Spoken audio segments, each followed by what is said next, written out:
That's right, Is that about a you Mexico last shirt? At the show. Yes, ma'am. Maybe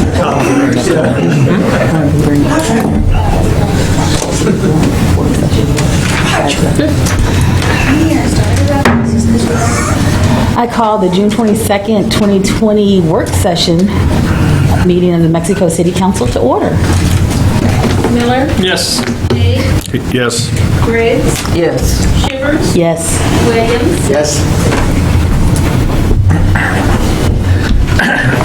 Okay, council discussion at first. A discussion authorizing golf carts on public streets. Councilmember Chris Miller. This was a request by Councilman Miller to put on, and so we'll let him go over what he's asking, and then we've got some examples here too, so. Well, for a number of years, I'm in the golf cart business, so I didn't want to present this myself, but for a number of years, people asked me, why don't we have golf carts in Mexico on the street? Because many towns around and many towns in the state of Missouri allow golf carts on the street. This summer has become many more requests. So I decided to do it. And that's basically because people are staying home, they're not going on vacation because of COVID-19, and they're looking for things to do, and they just want to ride up the street and see their neighbors. We have a couple of locations in Mexico where golf cars are driven on the street very regularly, but probably not regulated, which I'm not saying is bad or good. I'm not going to say that, but we probably need to make it fair for everybody. I don't know what you want me to say exactly. I do have some information from the National Department of Transportation Safety Association as to why they think golf cars are okay, if you want to hear it. It says the growing public interest in using golf cars and other similar sized four-wheel vehicles to make short trips to shopping and social and recreation purposes is being sought. These passenger vehicles offer a variety of advantages, including comparative low cost and energy-efficient mobility. Further, many of these vehicles are electric-powered. The use of these vehicles instead of larger gasoline-powered vehicles like passenger cars provide quieter transportation that does not pollute the air of the community in which they live. That's kind of the understanding. It says under I call it NHTSA, which is National Highway Traffic Safety Administration. This is a federal guidelines.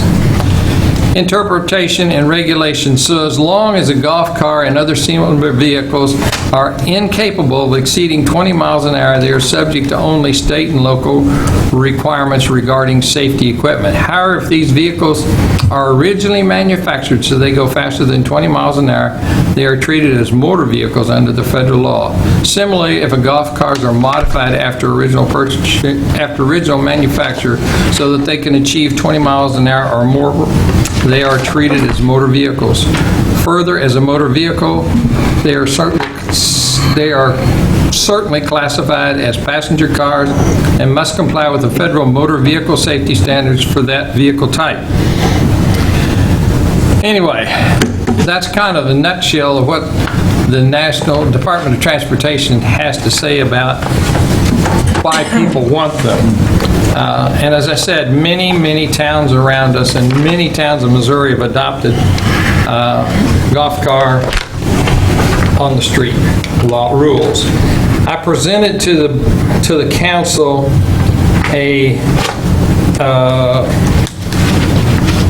an ordinance by a town defining rules and regulations for golf cars. And I thought this, I've read many of them, and many towns have called and come to see us and talked about pros and cons and this, that, and the other. And this is one I thought was pretty inclusive. I liked what it said. There are a couple of things that I think should be added to this one. One is it should have a wide-angle rear-view mirror so that you can see behind you. This particular ordinance does not say that. And also, I think a slow-moving triangle or a flag is probably a good idea. That is in some people's stuff and not in other people's stuff. Some towns have guidelines this long, some have guidelines this long. But I thought this one was very thorough.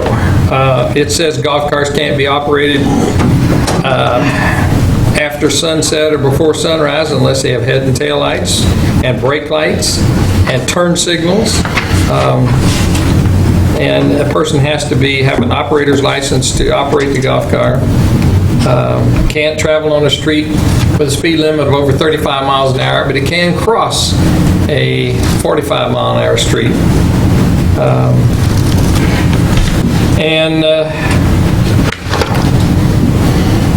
It says, of course, no person can operate a golf car under the influence of alcohol or controlled substance and can't operate a golf cart and endanger a person or property or others. It does require that a operator of a golf car have insurance, just like your automobile. And so that is basically what I presented to Bruce as I thought was a good ordinance. Now, Bruce has provided, and I may be speaking for him, an MML UTV golf cart ordinance sample, which I agree with some of the things they have on there and some of the other ones.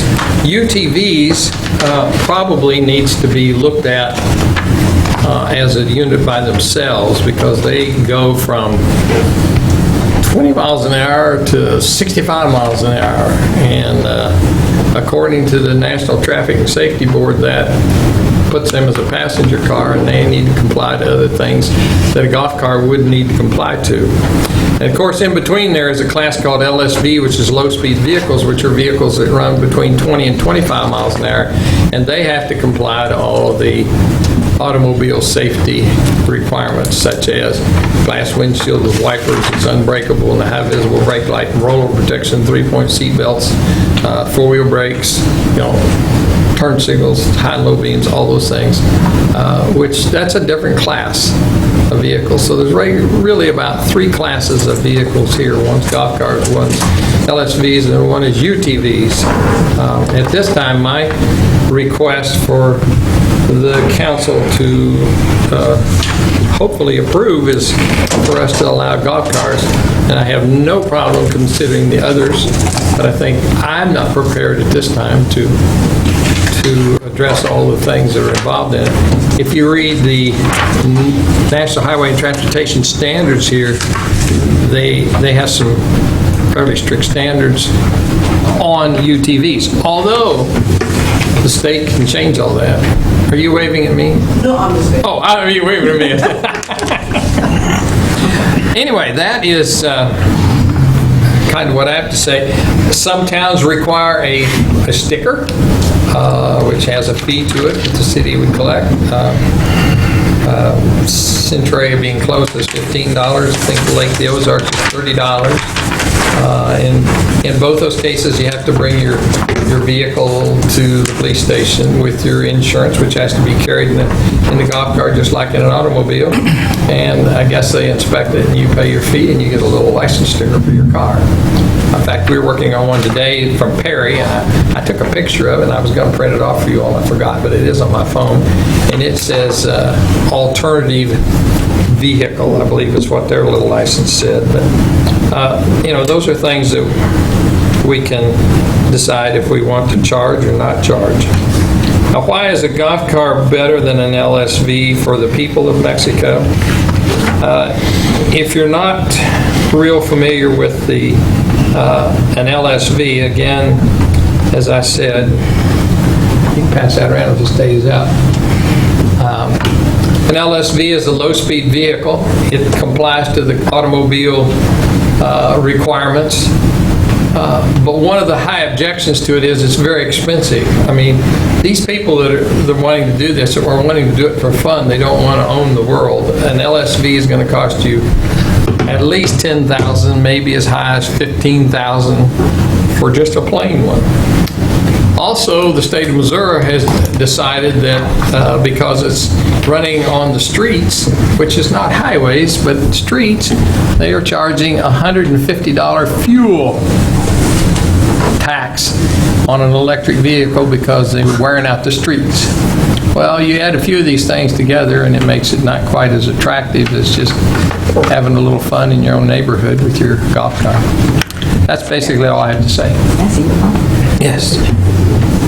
Sorry. Okay, any discussion? Well, I told Chris we'd have a discussion about this. Mike and I own a golf cart, and I've been playing golf for a long time, so ridden around a lot in a golf cart, and also most of the time I'm riding as a passenger. So I did a lot of looking up other towns' bylaws and things too. The one thing that is true for a golf cart, the Missouri law says that no golf cart shall cross any highway at an intersection where the highway being crossed is a posted speed limit of more than 45. That is state law, so that's one thing we have to consider. They also recommend, the state also recommends that that towns make the rules about them and have and they present some guidelines for them. The speed is one thing, 20 to 25 miles an hour. You said 20 miles an hour, right? 20 miles an hour on a golf cart, 20 to 25 on an LSD. Right. So if we're making rules about it, we probably should say specifically golf carts is what you're suggesting, and leave out the LSD. LSVs, we don't.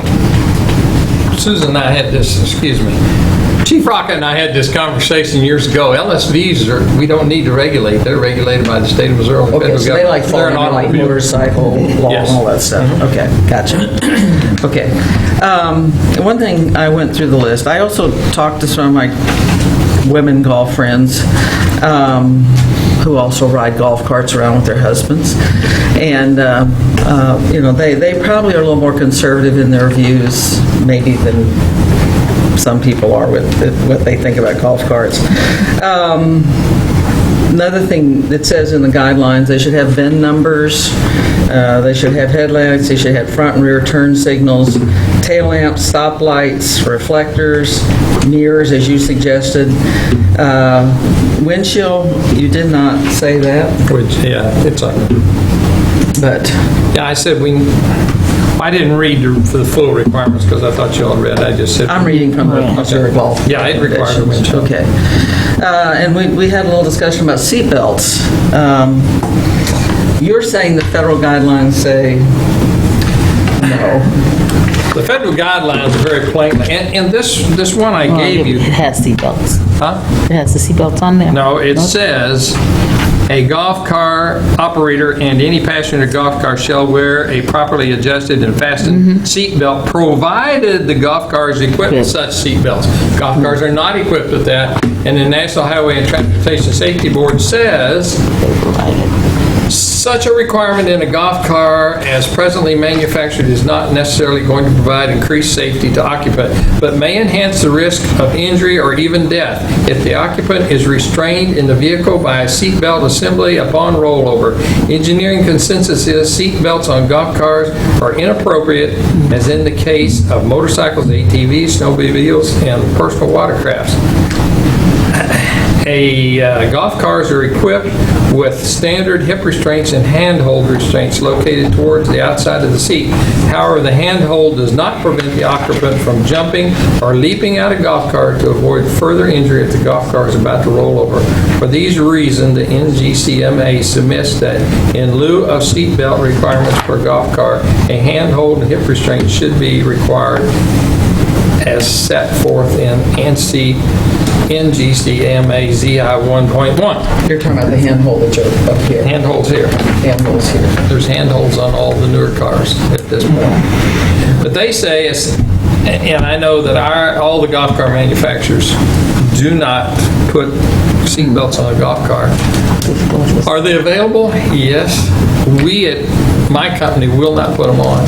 If you want to buy them, we'll sell them to you, but you have to put them on because you're not supposed to be strapped to a golf cart in case you roll over Or up in Centralia, the guy was in a ditch. You know, he ran off in the ditch up there. He was a little bit thirsty that night. But I think there's some question about him even hanging on the golf cart, and he wasn't really riding in the seat. But the safety transportation, the National Safety Transportation Board says seatbelts are not good on something that doesn't have rollover protection. Now, on an LSD, which is 20 to 25 miles an hour, it has rollover protection, you have 3-point seatbelts. It's a passenger car. It's governed under the passenger car rules, but a golf car is not. Sounds good. What percentage of golf cars do you sell have all the lighting? Brake lights, turn signals, and all that? Anything's available, just whatever your pocketbook will. Brake lights and turn signals may be 5%. Headlights, 20%. The rest of them are blank, but they're all, I mean, if you come out and look at a golf cart, whether it's mine or somebody else's, and you say, I want headlights, taillights, turn signals, brake lights, it's on. They put them right on. That's standard equipment for us to install. Well, there is a difference between being thrown out of a golf cart on the golf course. Now, that's your husband. That's my husband, and being thrown out on a city street with traffic coming or something. So, something to think about. I just happened, the last thing I saw was the reason people get hurt on them or even killed on them is the 5 most reasons are reversing downhill, but most of yours you're talking about having that, when you put it in reverse, it goes ding, ding, ding, ding. Reverse buzzer.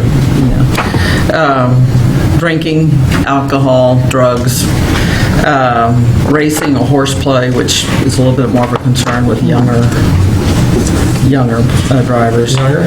Yeah, kids out on the course, you see this occasionally. Making sharp turns, and then just being cars not being attentive to them, not paying attention. So that would be the main thing. When you're talking about insurance, are you talking about injury liability? Okay. As well as property, but injury liability. What else did I have? Oh, we were talking about weather, as far as ice and snow and driving in the winter as opposed to driving in the summer.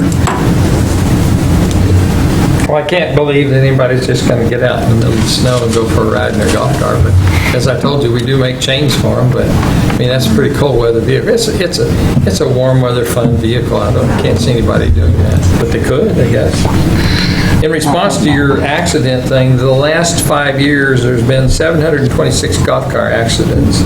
Now let me give you an interesting stat. On-road injuries, 23. Off-road You're talking about injuries, the whole country, right? 693.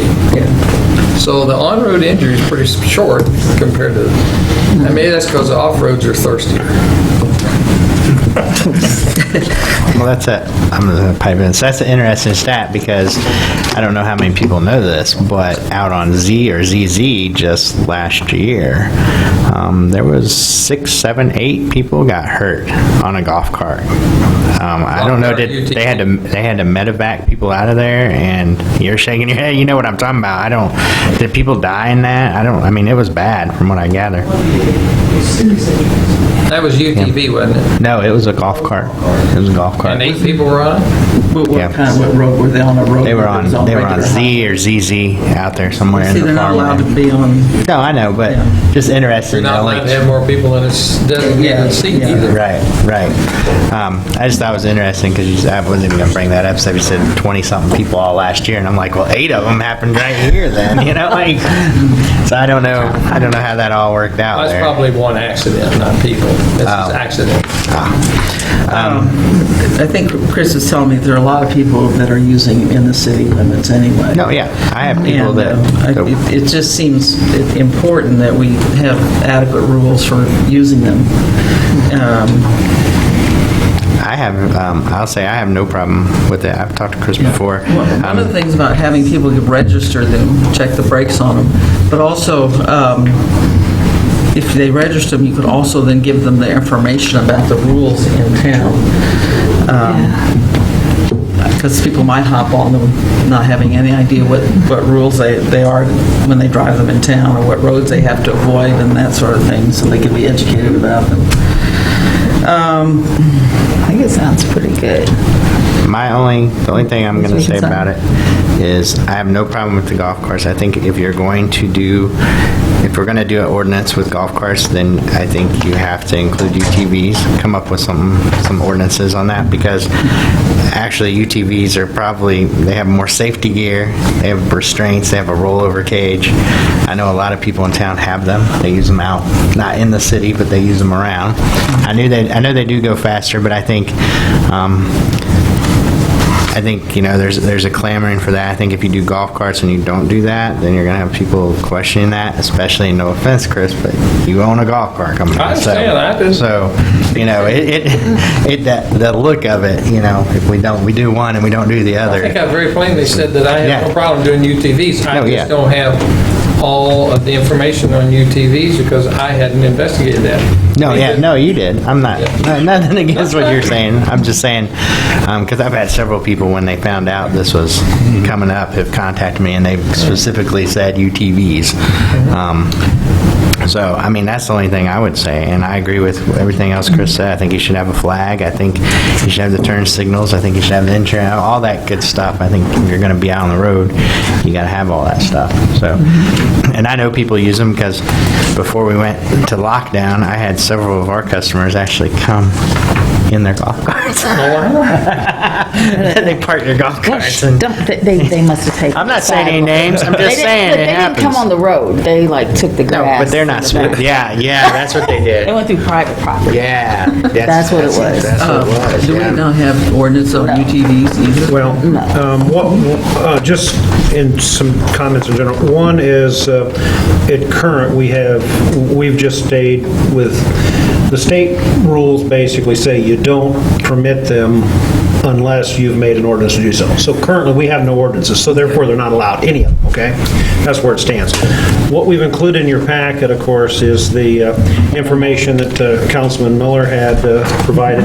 We also provided the sample ordinance from the Municipal League, and then that does go a little further than some things there, but we thought, that was kind of the standard ordinance that they had, so we should include it. Also in there is the map regarding some speed limits, and this is what's up on the board here as well. And I think the key point of some of this is that we understand that it does talk about you can't have them on state roads. And it is a speed limit issue, and some of them you can't even cross, if there's certain speeds. So, anyway, so that was some of the information we included. I know Chief Rocket has some comments after researching it that she'd like to make, I think, as well.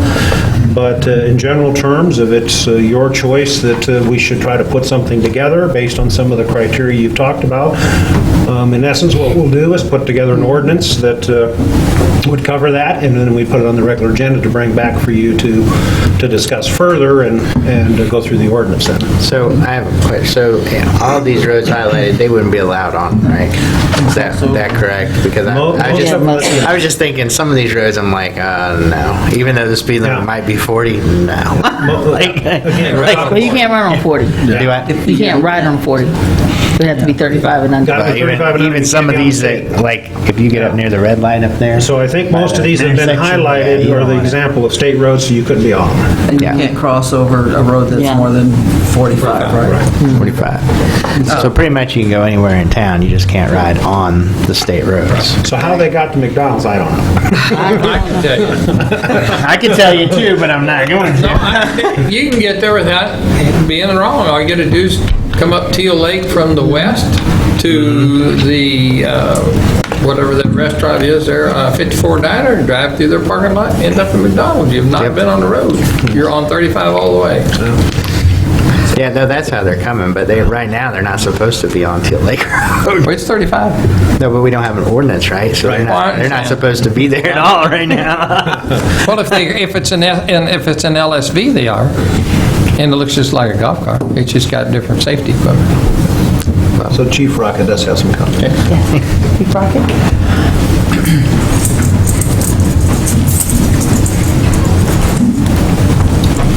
I had some slides. In researching this, and we've already gone over what the state statutes are and stuff like that, which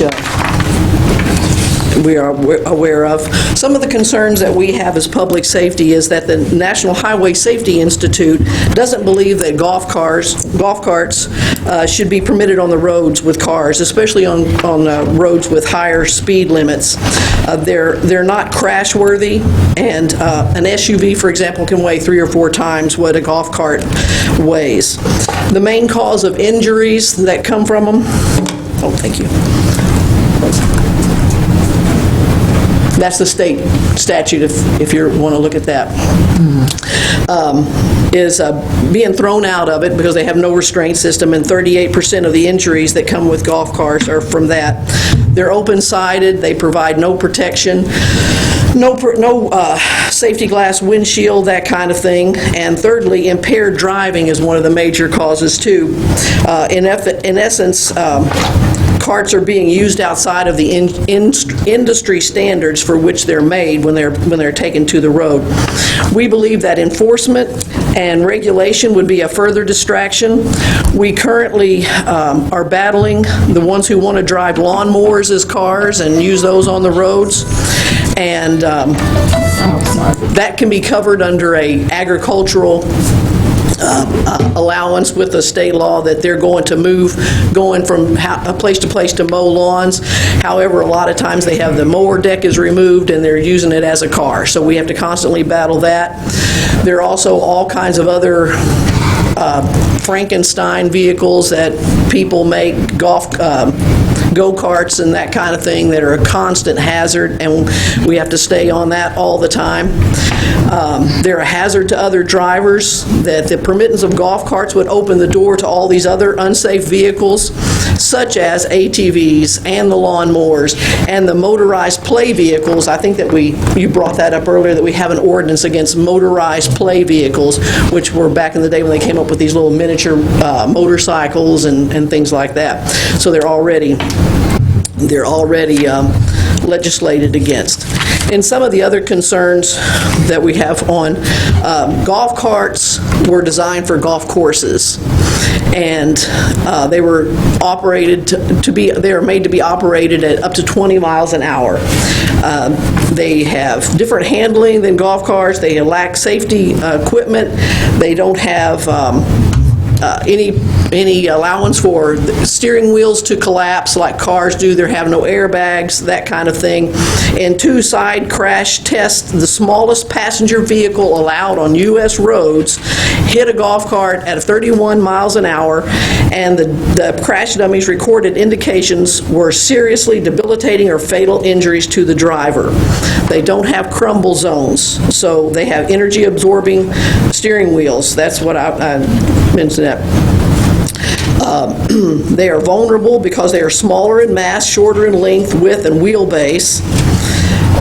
They are lighter than conventional cars, and their passengers are more likely to be injured in crashes than passenger cars. There's slower acceleration, which makes it difficult for them to react to avoid a crash, and one of my fears is that darting across a higher speed limit road from one side to the other, being able to anticipate that at a golf cart speed as opposed to a car speed. Moving at 10 to 20 miles an hour or slower is going to impede traffic flow and increase collision rates. They also will cause frustration for the heavier footed, and then chances will be taken. They're prone to roll over. They're designed for a golf course, not a residential street. They don't have brakes on all 4 wheels.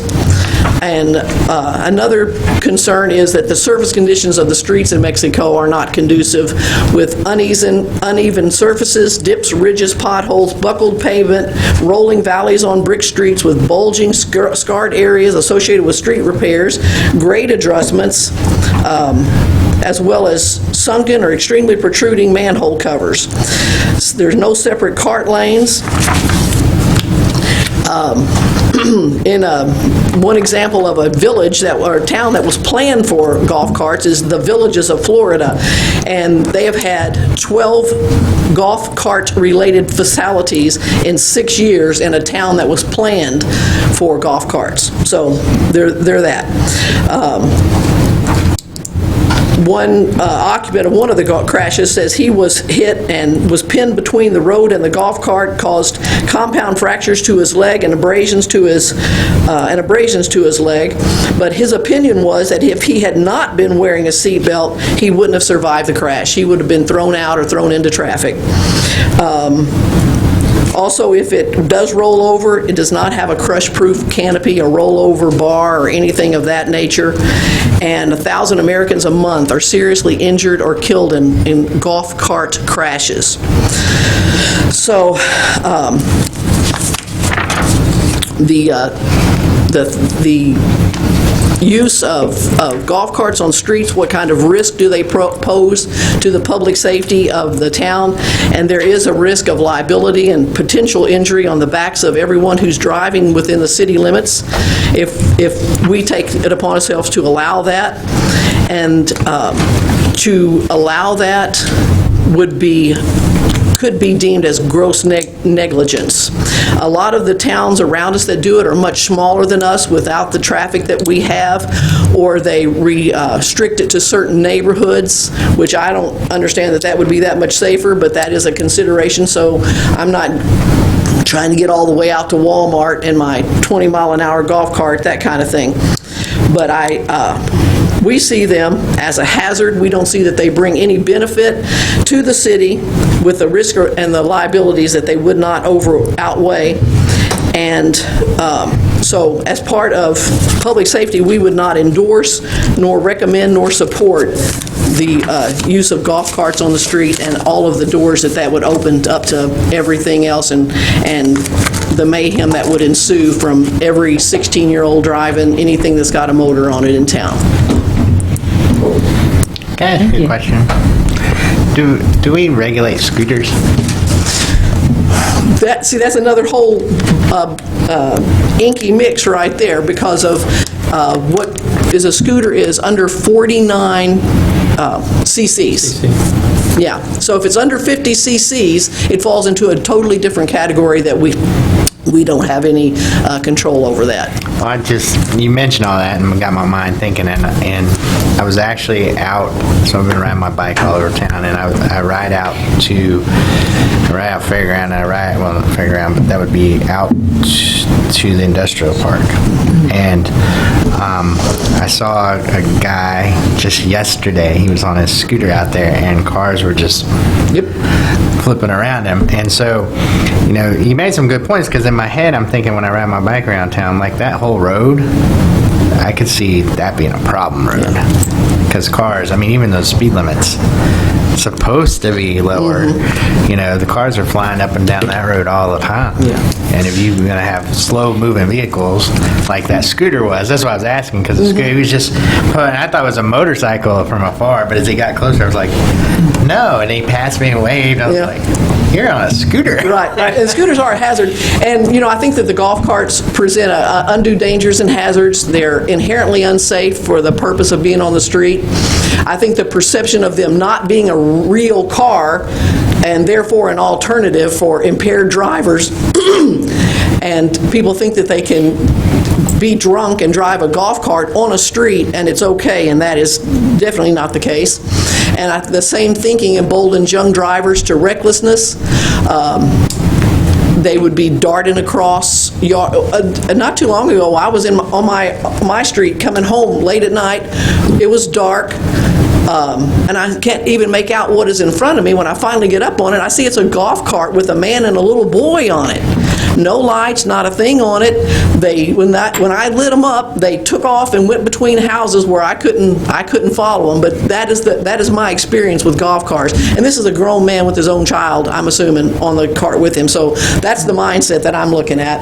And I just don't think our streets and highways are conducive or friendly to their operation as far as the traffic flow that we have in town, as opposed to some of these other little towns that have been mentioned.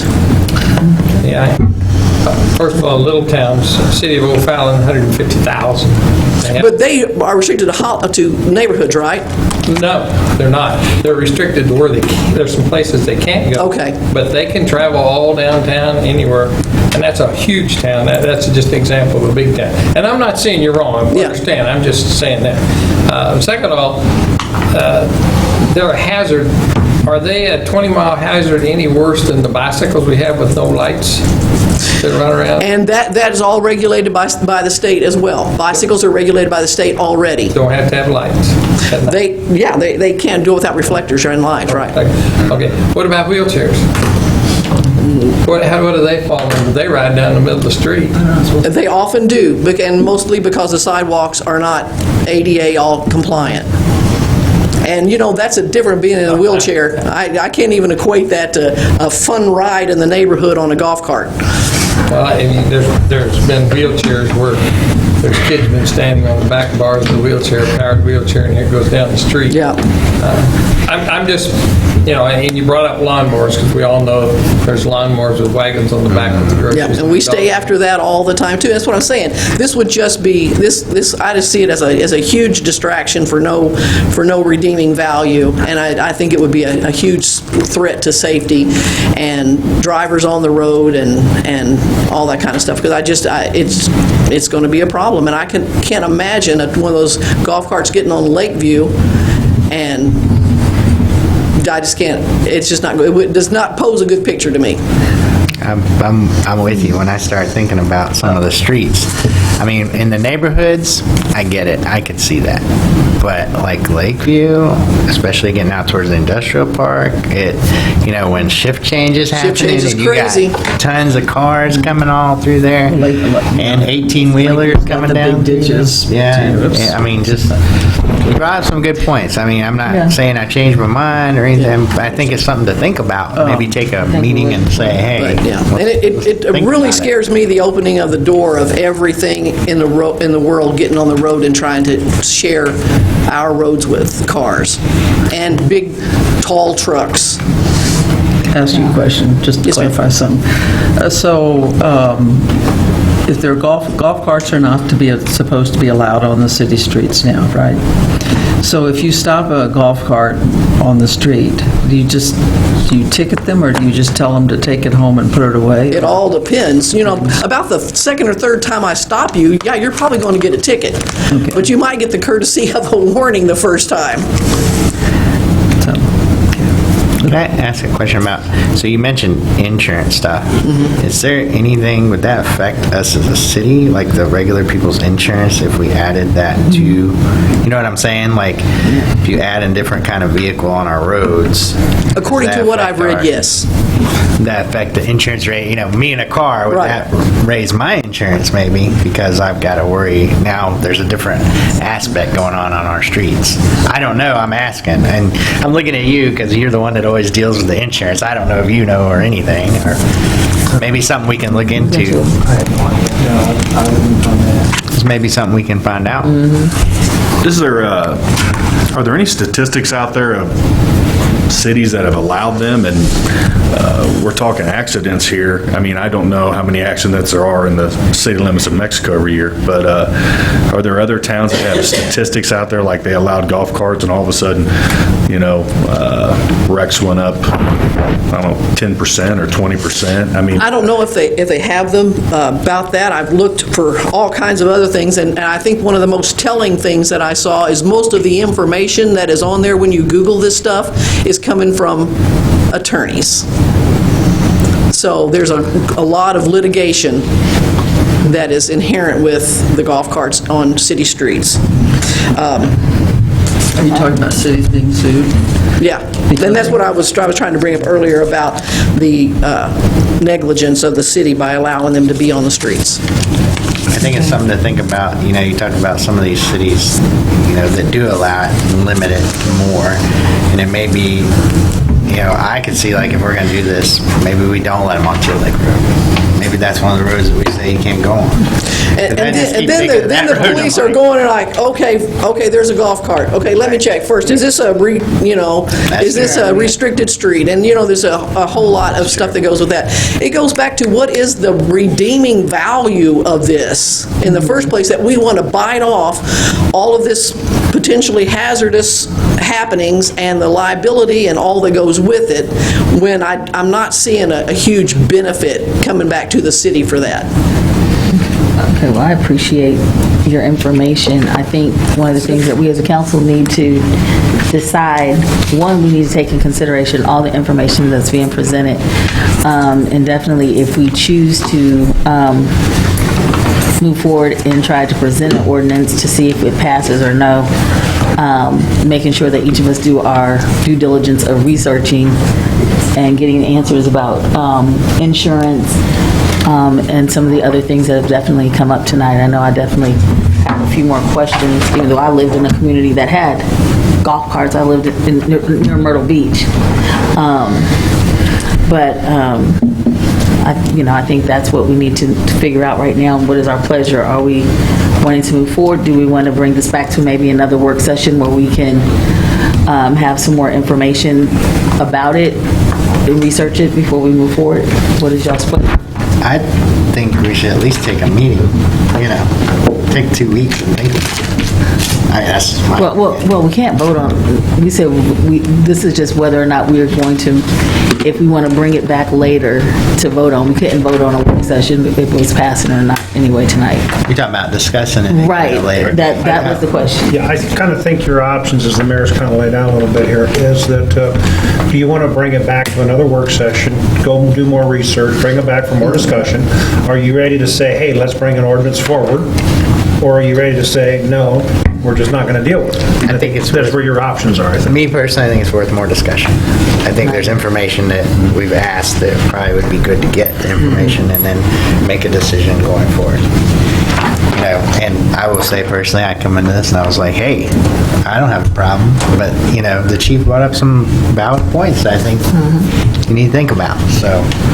And I think even from a liability standpoint, if we move forward whatever ordinance we bring up, I think we need to have some serious discussions on, make sure the I's are dotted and the T's are crossed on what we want it to look like if you are going to put a golf cart on the street. And, even if we use this as a template, is there something else? Do we want to make it, I'm all for making it harder to put one on there if you're going to do it as an individual. You have to go through some steps to do it, to make sure you're as safe as possible and have that, in our, ordinance with the city.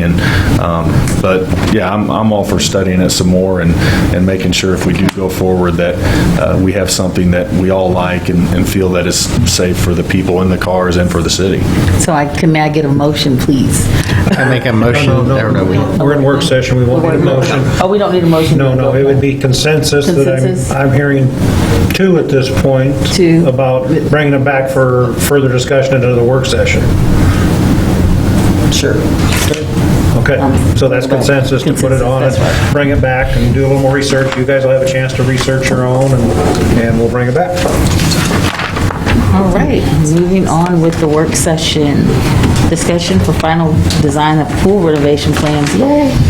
Chad Shoemaker. All right, Chad. Good evening. I have Ryan Casserly with me tonight from Westport Pools. And what we have before you now is a final design. It's got all the elements within a current budget window of $26,328 right now, to the good, based on some outstanding funding out there. And I'm going to have Ryan come up and discuss some of the issues with changes. Slide. And I can point A little low here, Chad. Hey, I'm Ryan Casserly, Westport Pools. Just as a quick reminder, we are a commercial design build firm. We've been working on this project since quite a while, but formally since October? October Yeah. 19. October of 19. So we are designers, builders, managers, operators of aquatic facilities. So not only do we kind of show these things from a vision standpoint, but after we build them, we know how they run and what challenges the city will face. And it's really important because we take that expertise and we put it into the design because it's not just capital costs, it's operating costs. Under this sort of structure that we had in place with designing something, then coming back with a final design, it was under what's called design build. So with that process, we worked with staff to kind of push, pull, and think about different budget items along the way. So that's sort of the benefit of the process where we say, we can do this, here's exactly what that cost. Okay, we don't go through a long process and then, bid things out and, we know exactly what things cost. So we're able to determine with staff how we need to get to a certain level and stay within the budget. And I have to commend staff. They've really done a nice job of thinking through a lot of options. I can tell you that they're very exhaustive on what they want to do, and they have their opinions, and those opinions change, and I'm okay with that. But I thoroughly have enjoyed it because when I work with clients that don't make changes and don't challenge the process, that actually makes me nervous. Like, okay, are we really thinking about what your community wants? So with that being said, we came up with a final design in front of you that is within your budget, and Chad can walk through the numbers. But what we did here was we made a few changes. One of the significant changes we made was to the bathhouse structure. So that is what houses the restrooms and the check-ins and the concessions, okay? So when we previously launched the process, we had more of I would say a traditional type bathhouse, a locker room setting where you walked in a locker room, there were a bank of toilets and sinks, and you walked out. It's kind of a dated concept, and in fact, there's a different concept now of more individualized type of restrooms for a variety of social reasons, but not only that, but it's easier to operate. Sometimes we've seen challenges where big open rooms can be a magnet for teenagers to do things in. We developed this sort of concept of more individualized restrooms to save operational costs and to save capital costs. What we want to do is put the money into the pool and, a little bit less in the buildings. I don't think people are coming to your pool for the building. They're coming for the pool. So that was sort of the balance that we put in place just to kind of get within the budget and ensure that we could take the project moving forward, which, by the way, congratulations. We're excited to start. So I'll let Chad walk through some of the other mechanics. Okay, so as Ryan mentioned, we've had to introduce some changes to make this work as opposed to the original design that they presented to us. So you'll recall we had a design competition, and we had three pre-selected contractors that we've gone out and gone over their professional building qualifications and their ability to deliver product. We invited them to a competition, and Westport's design won that competition. At that point, we started designing that design to meet Mexico needs. So one of the things we knew coming in was that shade was extremely important to people in all the public meetings we had and all the data that we got from surveys. And the other thing we know is that 84% of the people, pretty consistently through the 17 and 19 surveys, you recall we did a 2017 aquatic survey on the beach that never happened. And then 2019, we have a lot of questions in our Parks Master Plan update that deal with aquatics because we knew we had this project coming up.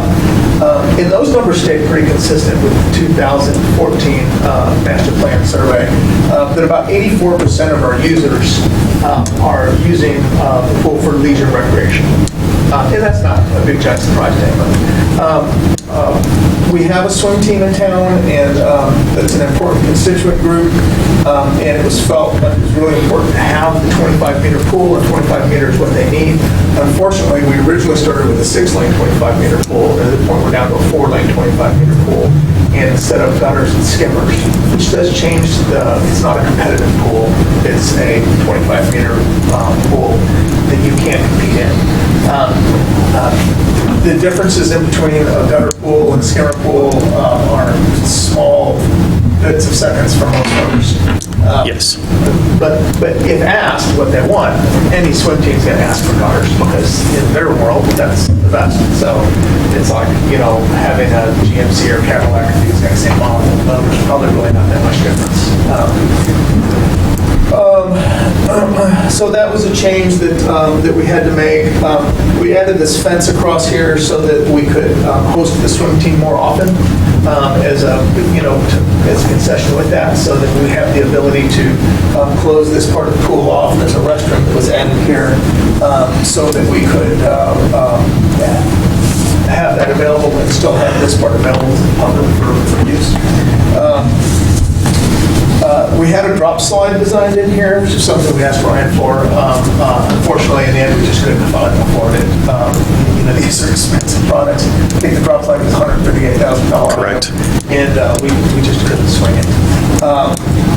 The zero depth area was expanded here. That was one of the really highly rated items on all of those surveys. 62% of people surveyed were interested in gently sloped entrance, and it was the most important item to 35% of them. Water sprays, again, 61%.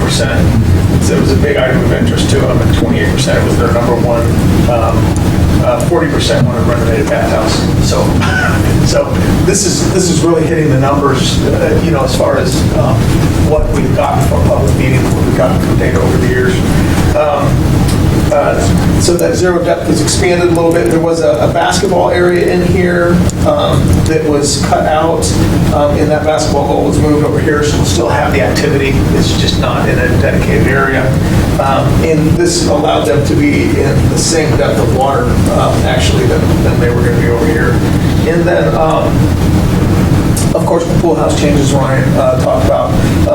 This is all shade here. These are shade structures. These are shade structures. These are shade structures. This is a shade structure around a pavilion. We actually got to a point where Brooke and I started getting a little nervous about if we were going to have enough sunny areas for people. So that's where we want to be. And then on dollar issues, like I said, currently we're $26,328 within budget, but there are a few outstanding items out there. We have a CARES Act request in for $124,152 to upgrade our systems so that we have the very best class viral sanitation of this facility. We haven't heard on that yet, but if you have any chance to talk to anybody that has any influence on that, it's certainly a very, very important part of the project at this point. And then we also have a grant outstanding that we were invited to apply for a grant with the American Water Foundation. It's a invitation grant from the National Recreation Park Association with the American Water Foundation, which is the parent company's foundation for American Water. And that's a $250,000 grant if we get it. I think we're supposed to hear about that by the June 30th, right? Yeah.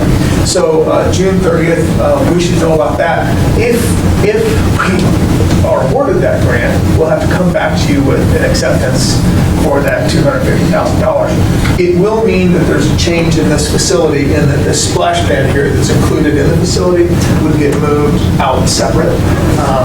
And we don't know yet if that's something we can negotiate with them to keep it the way it is or not. The way the grant is stated right now, to accept that $250,000,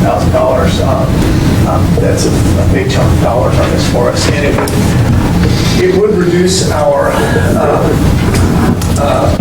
payment significantly that we'll have to make out of the park fund on an annual basis. I think around $29,000, is that right, Roger? Pretty sure that's about right. And that would make a big difference in us being able to keep up with things over that 10-year period if we could get that. So anyhow, not a problem we have yet. If that comes up, we'll bring it back to you and we'll give you a complete explanation of what's involved in the grant and everything, and we'll find out from them what they will and won't accept out of us if we get awarded it. And then, as I said, we've got that $124,000 out there CARES Act funding that changes it changes the mechanics in here quite a bit.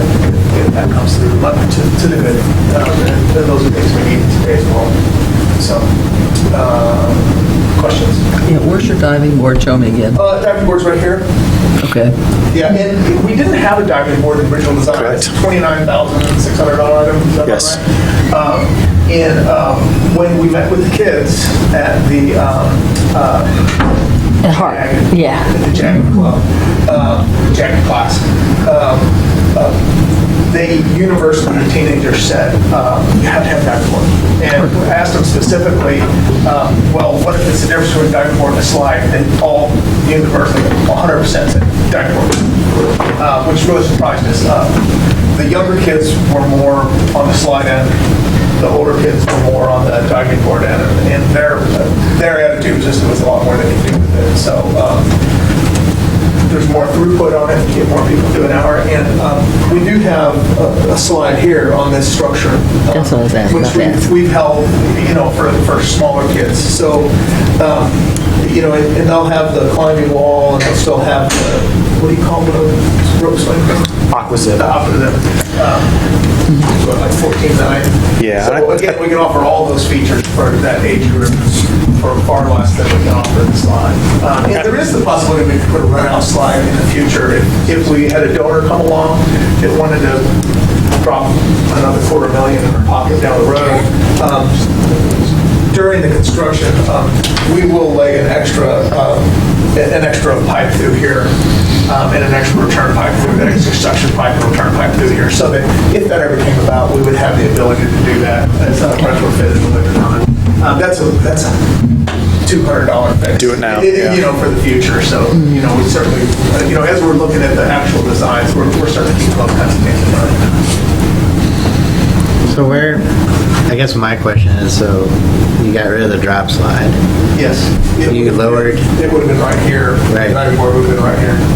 You shortened the lanes from 6 to 4, correct? Narrowed it. Right. You added a little bit on the slope in return, correct?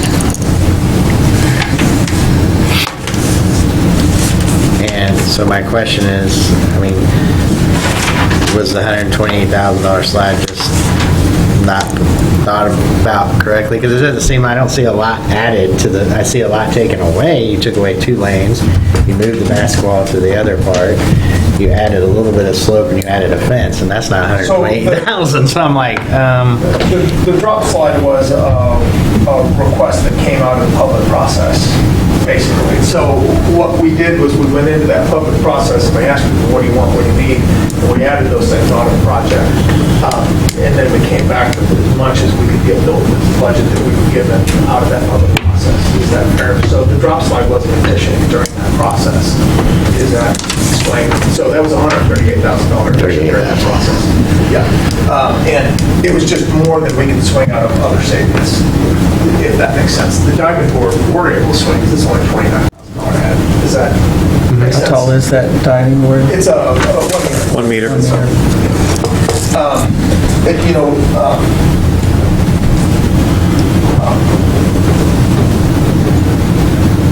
My average participant level at swim team practice is 8.75 people.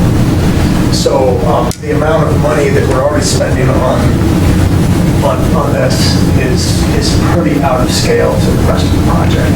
Even now, and I hate to say it that way, but the swim team's a great activity. The kids learn tremendous things from it. The coach is fantastic. Guys, I'm a huge Y supporter as president of Life Being Safe. But at a certain point, you just start facing, you have so much money. You gotta make hard choices. How deep is that pool? Is the pool This right here is 12 Yeah, feet. 12 feet, and then is it all 12 feet, the whole thing, or does it go back to? No, it goes from 5 feet here down to 12 here, and it's 12 across the floor. Okay. So this is 4 feet and 4.5 feet through here. So if you're giving lessons and you're down there, Yep. Chris, another example, these are net. This was a higher quality, some bigger shape and put in there. That was part of that whole. I was was just questioning that. What's that? Where's the spray ground? The spray ground is right here, and that had one added item in it, that's fill mix. Yes, correct. And then you have spray features here. This is a big spray play structure, and this is a big dollar item right here that stayed through the process, what, $275, $285? It's big. Yeah, it will draw kids, and there'll be enough there to keep them involved. They got the- At one time, And then that these are toddler spray features, more smaller child spray features here. Yes. at one time, that spray feature, I'm going to say to the left, I thought was possibly going to be outside the fence. You could rent, That's based on that grant. If we get that $250,000. you Yeah. could rent it separate from the pool. And Possibly. you can run it different. Yeah, we're going to have a whole other discussion if that comes through, lightning strikes on that. So I'll have to come back to you and we'll talk about that. So, One of our concerns, which Matt talked about, is, how does that look to the public? You said you were going to get to use this during the day, and now it's separated and it's open the other side during the day. We'll have to have an honest discussion about that. And we'll go down the road whichever direction the council wants us to, obviously. so I didn't realize this, so that will not be able to be run separately. Right now, it can't be. There's a fence around it. Oh, okay, there's a so it's fence still, Yeah. so it can But- still be but open on before that the. grant- Open it in April, close it in Okay, yeah. October. Yeah, All right. Don't tie, it's not tied with the pool. Okay. That's not sanitary either. It'll close later, So- so it'll be I was available. If we get that $250,000, the premise is that give us that $250,000 so it'll be available to the public all the time. It'll be What's all the outside of the time? main facility at that point. What's that? What's all the time? And that's the From concern. April to October, September, whenever the park's open. It's on motion sensors, right? Yeah, it's on motion sensors, so when you walk up to the bollard, it'll kick on and there's nobody there. So you'll be able to do that as it is now?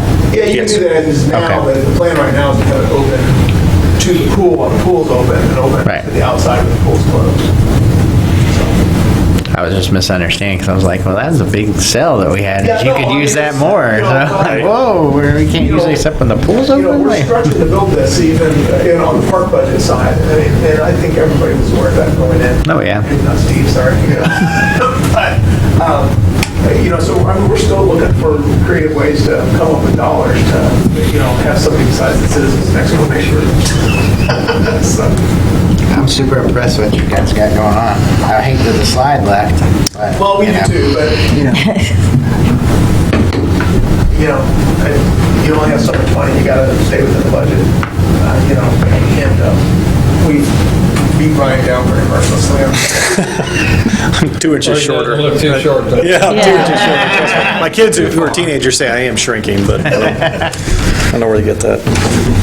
So, I mean, if we have, I think all we need is just affirmation that, nobody has a big giant problem moving forward. And you think this will start in July as far as We construction? plan to start. Start tomorrow? I'd like to start tomorrow, yeah.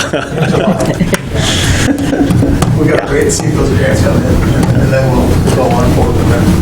Yeah, we need to go. It's important to not waste the good weather. Every Oh, day my that's goodness. 85 that goes by that we're not demoing a pool, I get nervous. So, And now it's yeah. important. Anything that can get built now needs to get built. Sounds good. Okay, thank you. Thank you. I move we adjourn into regular session. Second. Yes. Kane, Yes. Briggs, Yes. Chambers, Yes. Yes. Okay. We're down into the regular session. Call to order. Kane, Yes. Briggs, Yes. Chambers, Yes. Williams, Yes. Miller, Yes. Okay, first order on the agenda, approval of the June 8th, 2020 regular session minutes. Make a motion to approve June 8th, 2020 regular session minutes. Second it. Kane, Yes. Briggs, Yes. Chambers, Yes. Williams, Yes. Miller, Yes. Okay, first, resolutions, bill number 2020-27, a resolution authorizing the city manager to sign a hangar lease with Carl Albert. Mr. Slagle? Yes, Your Honor. Carl is the next one on the list, and we had a hangar become available. To cover the details, we'll turn to Russell. Good evening. Good evening. As Bruce mentioned, we keep a list ongoing at the airport and here at City Hall. I believe we have 4 or 5 individuals on that list still remaining, and the next on the list is obviously Carl. The lease will be for a term of 1 year, automatically renewable at the end of the first year, with the hangar rent being $80 a month. The advisory board met on April 4th and recommended the council authorize the city manager to have this list that I'd mentioned. Staff recommends the council proceed with reading by title only and passage of the attached resolution. Mr. Mayor, I move for the first reading, or the reading of bill number 2020-27. Second. Briggs, Yes. Shivers, Yes. Williams, Yes. Hay, Yes. Miller, Yes.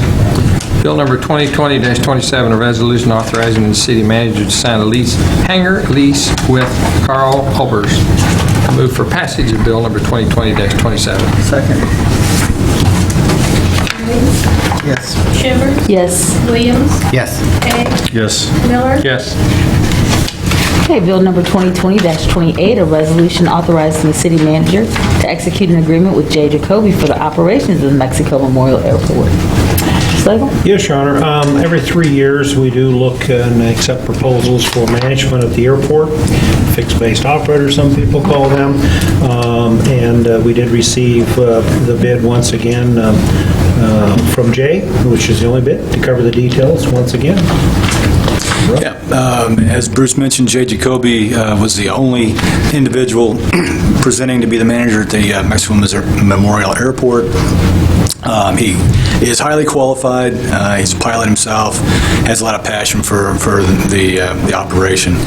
Does a great job in my capacity. I understand that he does, and most people that come to the airport make positive comments. So his compensation has not changed from the previous time that he had put in as manager's $2,750 monthly. He does a lot of mowing and maintenance at the facility and the grounds. If somebody comes in at 2 o'clock, needs to have jet fuel, they give him a call on his cell phone, he comes in and takes care of it. Fuel fees the city receives from the sale of such is 0.05 cents per gallon, which equates to about $1,900, a little over $1,900 that we make off of those sales. Jay follows up on city ordinances out there. He also has control of the farmland that's out there. It's 1 6-acre tract, 1 30-acre tract that is farmed. Anyway, I would recommend that council proceed with reading by title only, and passage of the attached resolution accepting the proposal submitted by Jay for the management of the airport. So does Jay, it says snow removal, does he do snow removal? He does snow removal around the building, but not on the apron. And I love Jay, but I'm also going to say at some point, we're going to have to start thinking, like, Jay can't do this forever. And Well, there's only a few qualified people that are willing to do it, too. Yeah. So, yeah. So, because he's been doing this, gosh, as long as I've been 19 years. 18 years, yeah. So, nothing about him, just thinking about Sure. the future at some Yeah. point, Yeah. another 3 years. I make a motion to read bill number 2020-28. Second. Briggs, Yes. Shivers, Yes. Williams, Yes. Hay, Yes. Miller, Yes. Bill number 2028, a resolution authorizing the city manager to execute an agreement with J. Jacoby for the operation of the Mexico Memorial Airport. I move for passage of bill number 2020-28. Second. Briggs, Yes. Shivers, Yes. Williams, Yes. Hay, Yes. Miller, Yes. Bill number 2020-29, a resolution authorizing the city manager to enter into agreements with the Mexico School District to assist in providing additional police services to the school district. Mr. Slagle? Yes, Sharon, this is for the School Resource Officer Program, and this is for 1 full-time, 1 part-time officer in the school system. To cover the details of the contract, Chief Rock.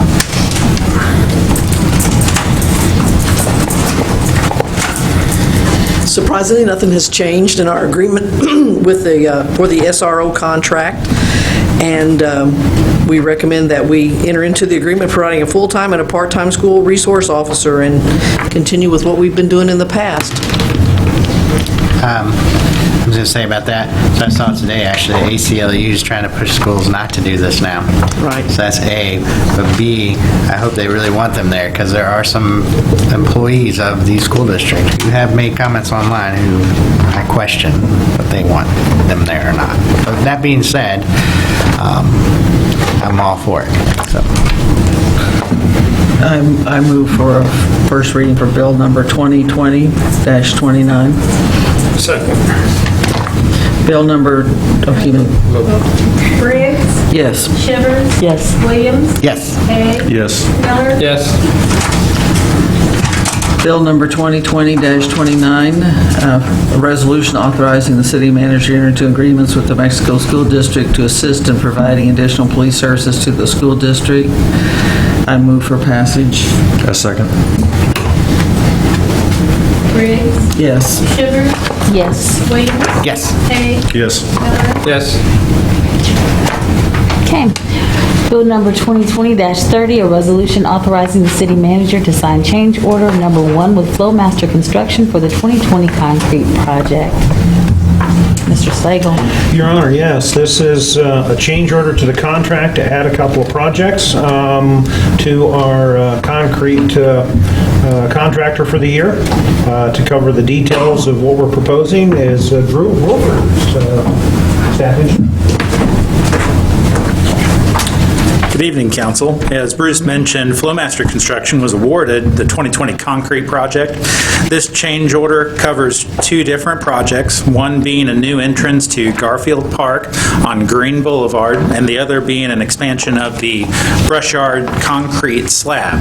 The Garfield Park entrance is estimated to come in, and we obtained a quote from Flowmaster, at a total of $16,823.50. You may notice that we had that split into a base bid and ad alternate. We would be proposing to accept both.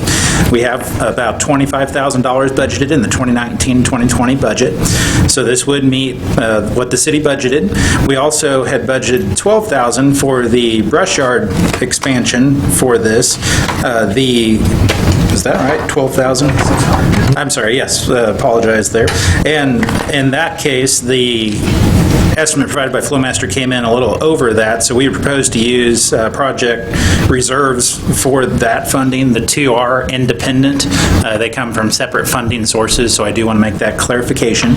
I would be happy to take any questions at this time. We would, at this time, recommend moving forward with proceeding by title only and passage of the attached resolution and signing change order 1. Okay, before we go in there, and I know I've talked with you and Chad prior to that, we've had some opposition to the Garfield Park entrance. Most of the people, I've had several people approach me about that particular entrance, especially like I shared even today, when I showed them where they were talking about that entranceway. And I think if councilmen would look at their package, you can see that if you're at Garfield Park and you're on the boulevard and you're looking toward it, there's that sewer ditch, okay, where that sewer is, and then right to the right of it is right where that entrance is going to be, which is closer to, if you've been at the park, that's where the playground is. And people are more concerned about, one, possible problems with the drainage over on that area.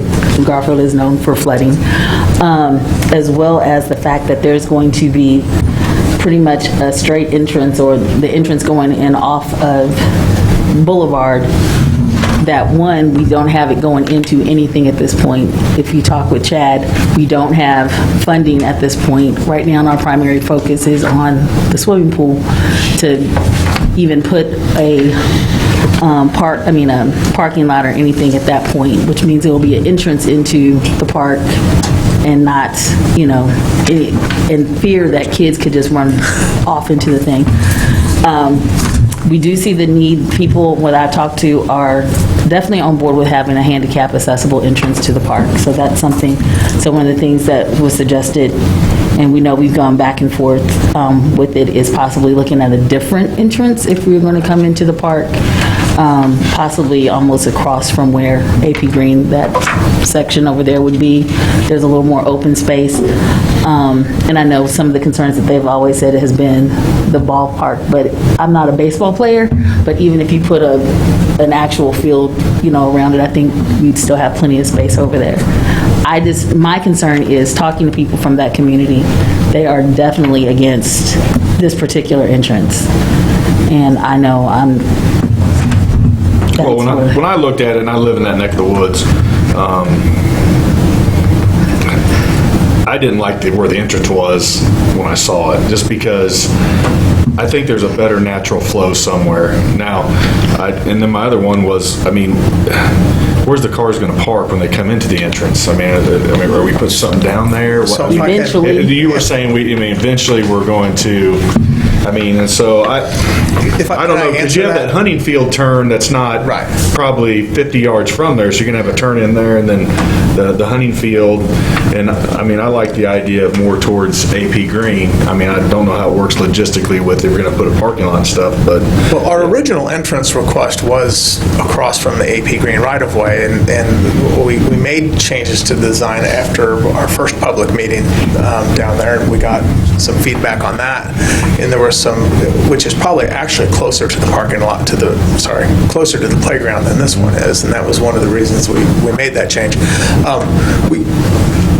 This is just the apron to get off of the road, essentially. This is not the road project or the parking lot project to go in, because we don't own park land until we get to park land. The right-of-way is really outside the park, part of the street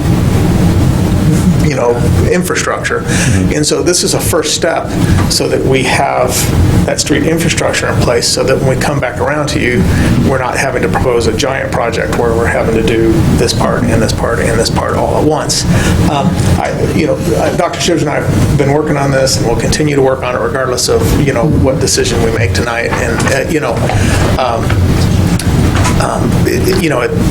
at some point, we've got to make a decision where it's going to go and keep it there if we're going to ever have equitable access to this park. And this park needs equitable access. If you're a grandmother, or you're a person that is of limited ability to enter a facility, I get the complaints about people that can't get to this structure, that can't get to the shelter for family reunion. It would be nice to. We need this. I actually, two of the people that I talked to are handicapped.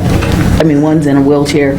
One, depending on how her situation is, goes from being in a wheelchair. And so, yes, accessibility is important to them. And again, it still goes back. I don't think at this point, until we have more information about, or a different discussion or something where they can come back. I know the last time we stopped, we stopped pretty much having the conversation, and then it pops up. And so I think just for the history of that area as well. This park has been underfunded and underdeveloped and undertaken care of in the past, and I won't argue that. Like I said, one of their concerns is, one, there's an entrance that's going to nowhere, and they understand that it's needed to move to the next area. Yeah. But it's the concern about what's going to happen or where it's located, the safety of their children, the ones that go down there from the neighborhood, and just sometimes, they're 10, 9, they don't necessarily need an adult with them. As we discussed, the council ultimately can decide if it gets done sooner or later. That's beyond my pay grade in a certain way. Right. So I'll put my 2 cents in. So what you're saying, I don't even understand why we're doing it. What's the point in putting a road to just the ground? Because what I'm going to see happen, because I already see it happen down there without a road, is people already will take their vehicles and go down the hill and drive down in there. And this is just going to make it where people are just going to right up in there. And you talk about flooding, you're going to get cars stuck in there. We'll fence it. You won't be able to drive into the park. We'll fence it. My 3 cents, he put in 2, so I'm going for 3. I think the entrance is probably a good deal wherever it was located. Where you have it drawn, I think, is awful.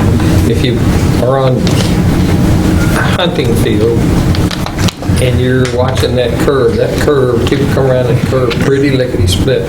Seems like to me it ought to be down closer to the entrance of AP Greens, where it's more of a straight system, straight line. And As I'm I not- said, that's where we originally had it. Yeah. To me, that, if you got it across from Hunting Field, that might be satisfactory, but that's probably up where the houses are, but on the part of that curve, you're gonna have people easing in and easing out, and people come around that curve pretty fast.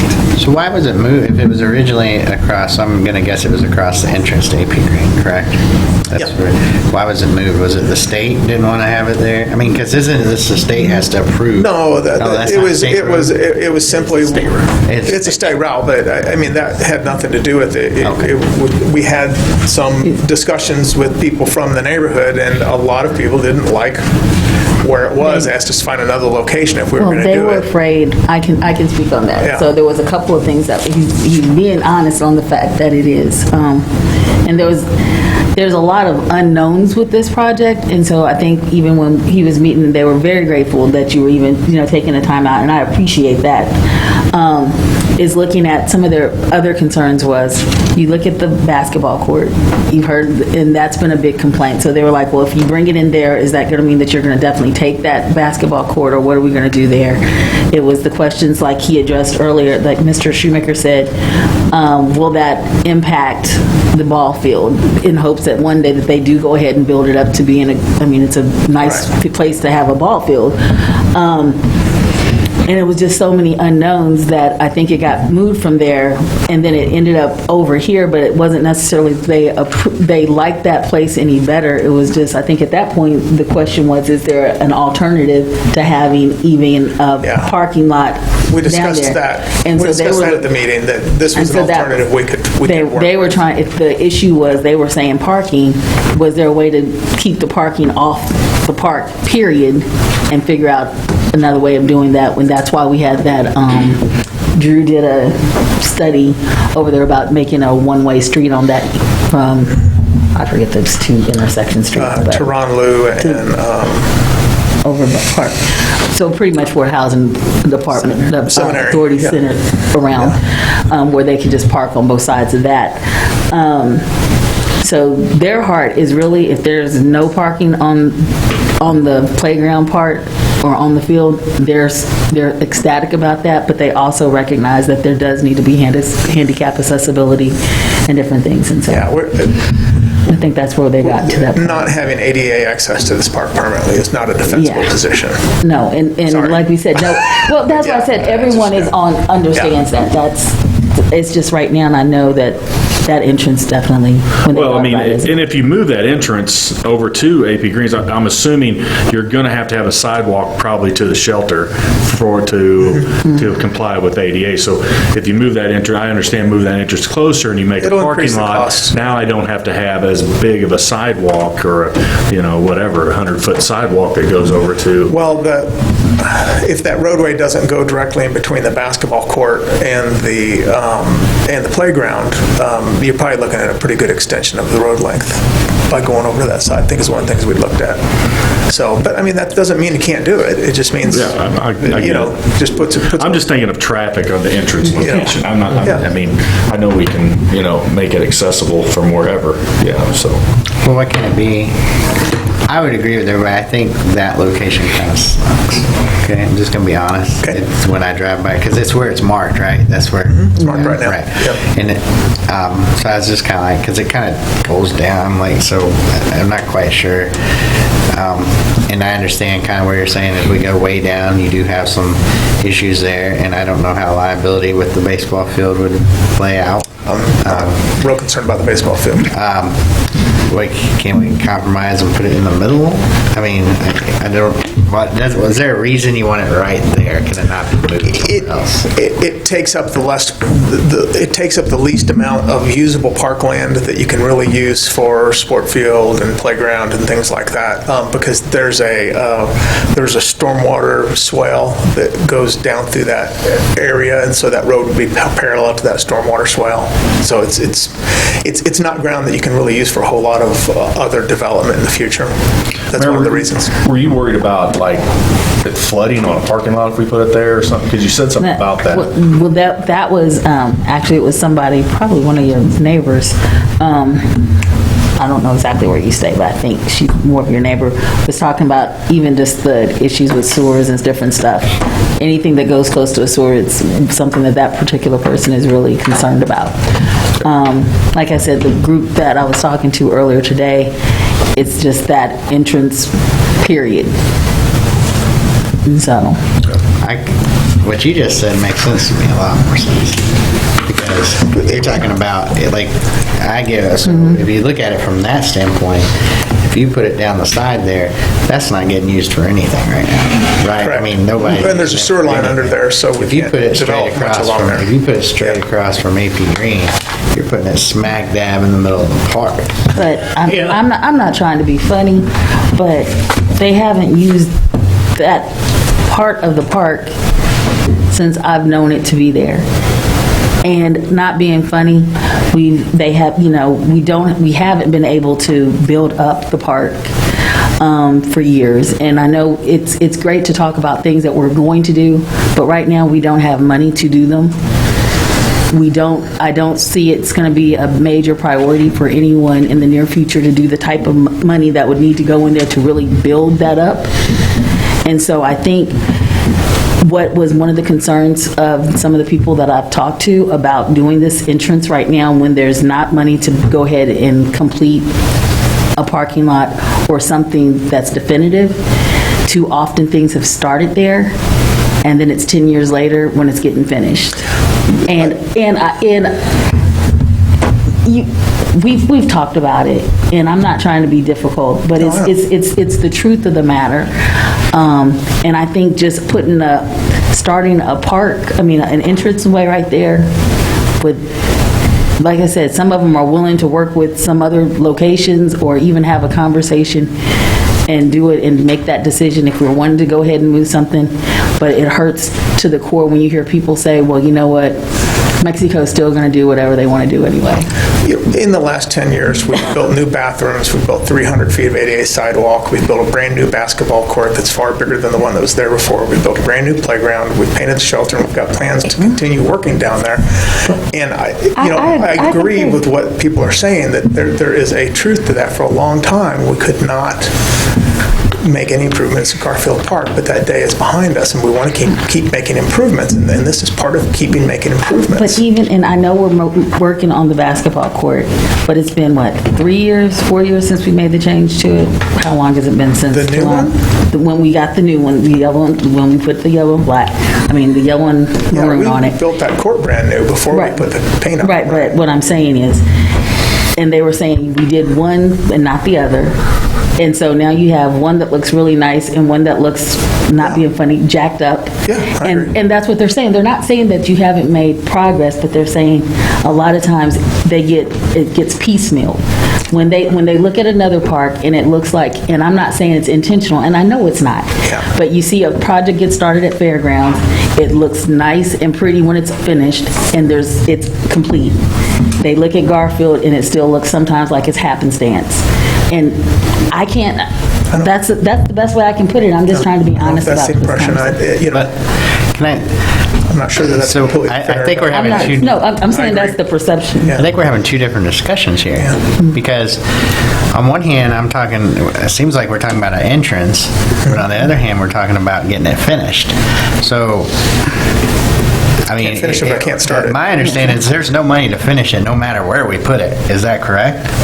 Right now. Right. That is correct, but this is an apron off the road. No, I I don't understand. have an entrance to build to if I don't have an apron. So are off you the wanting road. to change something to make it finished right now? Because that's what you're saying, the stuff gets started, doesn't get finished. So, anyway. It's both. So, one, there's an issue about where the entrance is. That's the primary. Or where the entrance is going to be. Right, where the entrance possibly would be. The other question is, if we don't have the funds to complete it, once we put the entrance in, if there's not going to be a parking lot, if there's not going to be something, what's the big push? I understand the push, but when, we're looking at 3 to 5 years possibly before anything else would be done. Why can't we have a conversation or look at the entrance, and have a conversation, maybe see who, even us go over there and look and see, see what the engineers and stuff say about where an entrance would go. Again, I said people were supportive of understanding there needs to be a handicap accessible entrance. This is not the place where they're excited about. So there's actually two different conversations. Yeah, that's what I was trying to figure out. So, I kind of agree with you on both. Because on one hand, I started the conversation with this, if I don't have money to finish it, why am I spending 20 grand that I could be drawing interest on in the bank to do nothing? I understand it's something long-term, but, you're not finishing the project, so it's just going to You're not doing nothing, you're building an apron. The project was always to build an apron, because until we have an apron off of the road, we don't have an entrance to the park. I agree. And so, for me to budget road and parking lot and whatnot else, I need to know where that apron is that I'm building to, because where that apron ends up determines all the rest of the project. And as you can see, building the apron and deciding where to put it is not an easy thing. So rather than having a whole $100,000 or $80,000 project, my approach was to try to get the apron built so we know where the entrance is. Even if we've got to put a fence across it for 2 years or 3 years, if I have an apron and I have a dry summer, I can take my staff down there and start digging out dirt and putting down gravel, and we can make progress. If I don't have an apron, I can't do that. What would it be? So this, just the idea I'm having is, can we not have a later, do we have to do this right the second, or can we see what those costs would be? What would it cost to put a parking lot? What is your idea at this entrance, and what is the idea at this other entrance, and what are the costs of those two things, and then come together and say, let's do that, and then you can build the apron at whichever one we decide. Because right now, what I'm kind of hearing is, well, it depends on the parking lot, and then the sidewalk, and this and that. Well, is there a rush to get it done today to build an apron to nowhere? We had this discussion when we budgeted this as to why we wanted to build an apron. And, I agree. It's to eventually get this ADA access built. And I didn't have enough money to get the whole project done, but I had enough money to get the project started. And it could have gone to another park, for a $25,000 project. When you've sat through enough budgets to know that, you have so many dollars in the park fund. If I need, $80,000 and I have 25, and I go to Roger and I say, Roger, can I have another 55, 65,000? Roger says, no. That's not true. That's not true, but but that's the general concept. So we're trying to fit pieces as we move forward with these capital projects, and the pieces fit funny sometimes to keep things moving forward. If we had enough money that we could do whole parks all at once, we wouldn't have that problem. You'll have to refresh me on that. So when we budgeted this, It was budgeted as a road apron. Location for that, what you're doing, was that where it was assumed it was going to be? No, it was assumed it was going to be across from the AP Grant That's what right I of way. thought. That's kind of what I remembered. Yeah. But I'm assuming this apron will cost the same no matter where we put it on that road.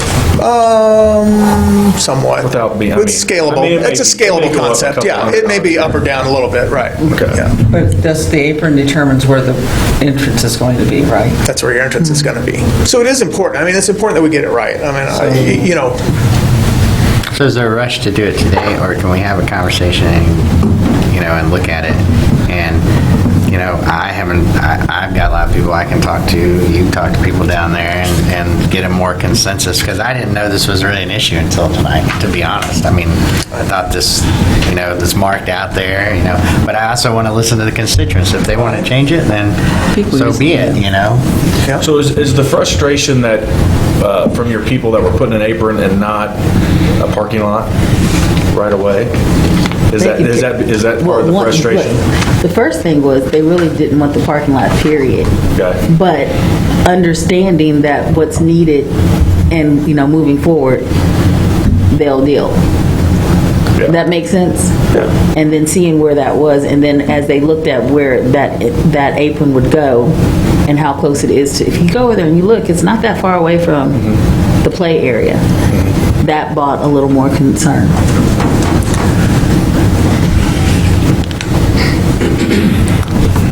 I'm just going to say I'd like to make a motion to table it for a meeting. So we still have- Council, we still have- if I can we do may, that? if I may, could we look at an amendment, because we do have two things That's all. tied We to have the this? brush yard. I apologize, go ahead. That's what I was going to say about the brush yard. Oh, sorry. But that's exactly what I was going to say. Can I make an amendment to Bill 2020, 2029, no, 2020-30, to separate out the apron project to be brought back before the council at a later date, but continue to move forward with the brush yard concrete bid. So you would like for the resolution to consider the brush yard work only? I would like the resolution to consider brush yard work only, As amended. as amended. Second.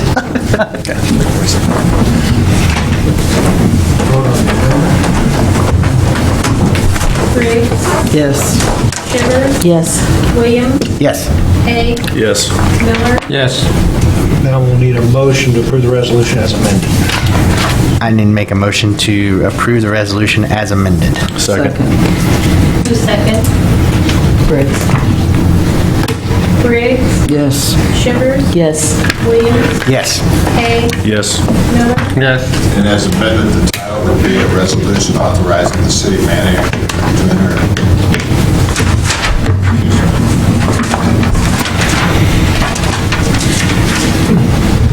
Sign change order number 1 with Flowmaster Construction, 2020 concrete project, adding only the brush yard. Bill number 2020-3, a resolution authorizing the city manager to sign change order number 1 with Flowmaster Construction for the 2020 concrete project of the brush yard apron only. Second. Briggs, Yes. Shivers, Yes. Williams, Yes. Hay, Yes. Miller, Yes. Okay. Move toward, I believe. Make a motion to Approve, pay the claims. second. Briggs, Yes. Shivers, Yes. Williams, Yes. Hay, Yes. Miller, Yes. Okay, now for council comments. Mr. Haig. Are you starting with me? Yeah, that's normally, you're the hot seat man. I told you last week you got a pass. 'cause it was the first week. Yes. Well, you know, I just enjoying the weather, been out at the parks and seen a lot of people enjoying those, and got my first phone call as a city councilman, so that's always good to get started off and on what's coming up on the agenda, and so get to go to some fun meetings this week and learn a little bit more. So it's been a good start, and I'm learning a lot here in my first couple of meetings. Be sure you go to the training meetings. Mr. Williams. Lots of good weather. There's a lot of construction going on around town with the roads and stuff, and some of them look really good. So let you guys know. And I will say, as I mentioned, I've been riding my bike, so don't be surprised if you get some pictures of some sidewalks, because we got some problems sidewalks. I mean, and then one thing, even tonight you've seen we're kind of living in a different world right now than we have before, and that being said, I know the budget process has already started, but for me personally, I think you really have to start looking at body cameras. Yeah, I just don't know how you cannot do that going forward.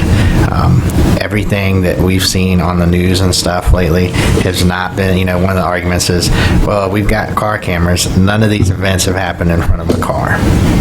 And it's a protection for our police officers, and it's a protection for our citizens. And I'm just thinking to myself, if you just have one event like that happen in Mexico, and you can't prove it either way, the cost going forward of that would probably pay for this system multiple times over. So hopefully, it's something to talk about, consider. And that's it. My turn. Chad? Yes. I did not, you weren't here when I said that I congratulated you for the work you did passing the swimming pool, presenting that to the public. Your staff did a great job, and this is exciting seeing the final project, and I'm so happy. And I was so surprised at how well the issue did on the ballot. So congratulations to all of you. Mr. Miller? Well, to follow up on her, the pool's a big deal. It's pretty exciting. Great to see it being moved forward. Be happy to see you dig some dirt so we can really say you're doing something, maybe even just a shovel. Would you like to do a groundbreaking with us? Oh, sure. Would the rest of the council like to do a groundbreaking? Sure. We can set something up. Right? Okay. We need some golden shovels now. And with the hats, I think I know where we can get some of those. The chamber has some. Also, I'd just like to say that it's kind of exciting to see, I think somebody mentioned some of the construction, but, our new little strip mall down here, not little, our new strip mall down here is a fine-looking addition to Mexico. Our new eye doctor building, seems like it's awful slow, but it's looking pretty good. It's getting larger every day, and that's pretty exciting. I believe I heard that we have quite a few new houses being built in Mexico at this time, and I know we have a lot of fence permits. I've heard that from everybody's putting up a fence for this summer, so I don't know what that is. I guess you're staying home hiding from your neighbors. Maybe you don't like them now that y'all are too near. May have to put one up then to keep Roger away because he's that close. That's all. There's just so much good things going around. I don't have a lot. Chad, thank you for all your hard work with the pool and stuff, and even with this Garfield apron. I know we'll get it. We'll work it out. We'll work it out, and that I have every bit of confidence in. I can't say that I enjoy the heat like everyone else said, but it is good being able to see people getting out and about in Mexico. Seeing that people are still, taking precautions, but things are opening up, and I think we're moving forward, and it just shows our resilience, and it makes me proud to be a part of Mexico. And Mr. Slagle. As Councilman Williams said, budget. So we got to start talking budget work session. And we will begin our budget meetings next week with staff, but we are looking at the last week of July. Currently, we are scheduled, obviously, to be here for council meeting on Monday, July 27th, but we are looking at sometime that week. So in the meantime, if you would check your calendars, I will be sending you an email getting your opinions of what possible day that week would be available for you. Ooh, 2 meetings in a week. Are we going to be able to do this at a round table, or are we going to have to That's what we're going to try. Okay. Hopefully we'll be available to do it at that time. So, and as normal, I mean, that's usually a 4-hour session to get through it also. Yes. This is the fun part. So we'll try to start that like at 4 o'clock in the afternoon if we can. And so look at that week, and I'll be getting something out to you to say what works best. I think I'm free any day that week. Move we adjourn. Well, actually, we have public. Oh, I'm sorry. I forgot about that. Do you have any public comments? If you have comments from the public, we ask that you come to the podium, state your name, address, and not exceed 3 minutes. Hi, my name is Joshua Price, and with the golf cart situation, I think someone needs to emphasize how bad this looks.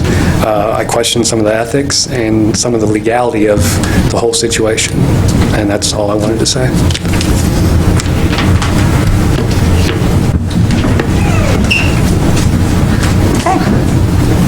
I make a motion. Oh, Steve Nichols. We go from a black beard to a white beard. Steve Nichols, 11 Quantico, Mexico, Missouri. 210 pounds. TMI. Your Honor, several years ago, it brought to the attention of the city of Mexico about parts of the Town Branch storm system, water system was failing. It has been somewhat of a Band-Aid put on it, but it still has problems. I know it's eroding the banks of it. We're having anywhere from 2 foot to 3 foot deep holes, that area that kids play around, that they're always good about filling them up when you tell them about it, but they just occur. We need to get something done about it. I was wondering if Kinsey had found anything more about it, or figured out anything yet. What did you say this was? I couldn't hear. Kinsey. That branch of Quantico. Oh, okay. Yes. He's back there. He isn't here.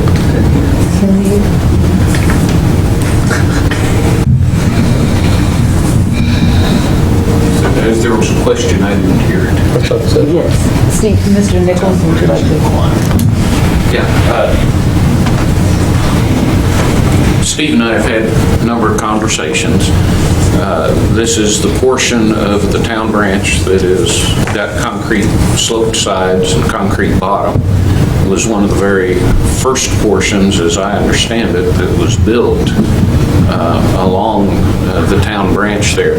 And what's happened is two things that we're aware of. One, the sloped sides were pinned to the bottom floor, and that steel has rusted out, allowed those sloped sides to kick out. Of course, when the bottom kicks out, the top drops down some. And then in addition, there were drainage holes periodically along the bottom that had a screening in them. When that screening rusted out, that allows the dirt and sediment from behind the wall to flush through the wall, creating holes behind the wall. And so over the last several years that I've been involved with it, we have had to go and fill those holes. We've used some large rock to try to not have rock come through the holes, but to provide a filter, if you will, behind the wall. And we've drilled spuds into the concrete floor to hold the bottom of those walls and try to keep it from kicking out any farther. Those are not repairs that make it like it was when it was brand new, and that's certainly true, but it's the kind of repairs that we can do within the skill level and the equipment that we have available to us, short of a major capital project contract removal and replacement. That's where we're at with it currently. Fair? Fair stuff. Did you think of them about the concrete in the bottom that we talked about? We have made some repairs to the bottom with some concrete. I mean, pouring concrete where they won't come out without the pins. Well, that's what the spuds are for. I mean, whether we put the spud in to hold the wall or whether we put the spud in and put concrete over the top of it doesn't really change much. Okay. Now, back on my time again. 15 years ago, when I moved into my house, you had the town branch silos like this and yards like this, and I can mow, and the outside of the mower is right over top of the concrete. Everything's great. Now, I can't mow about this far from it because the gill's like this right here. I've lost that much yard in 15 years. So it's getting, and that's just my yard, and it's up and down the whole branch, storm branch like that. Where Kinsey pinned it, it's holding good, but I've lost another section just past where he pinned it, and it's out there about 6 inches further than where he pinned the last one at. So I don't know where, unless you go to every one and pin it, it's a losing proposition. So I've cried what I can cry tonight. I'll come back next week and cry again. Thank you. Thank you. Have a motion to adjourn? Make a motion to adjourn. Second. Briggs? Yes. Shivers? Yes. Williams? Yes. Hay? Yes. Yes. Adjourn.